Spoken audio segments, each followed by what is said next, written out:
nu no ya lu sang li du nu ti ko pe hiong a phani go chi ye len da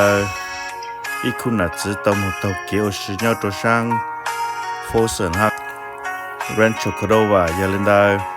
ta shi no i kun na zi tang tao nya so tu cho ke lo o to pe sen tao lang ke chi chao ke ku mo ye mi chi sang nu to nu pong to pe tao sai o ke la je i khu na zi nhà một tàu kế ô sư i nu le ke pe plau mai ye len da chu kế một tàu kế ô sư chỉ ta cho họ pe lan gì sai giờ nó ya i lu cho ke rong ha ban do yu tu ken ban do yu lu cho kế yu mong tàu kế le nó te yu tự phư ke yu cho tròn cha ke chi rong da tự ta lại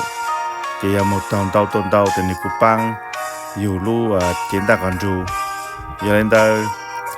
nhau tổ biết thế giờ nó là lối như ô tô kia rong tổ biết xuất lại một tàu lấy tàu lo sơ chỉ sử nhà xa lệ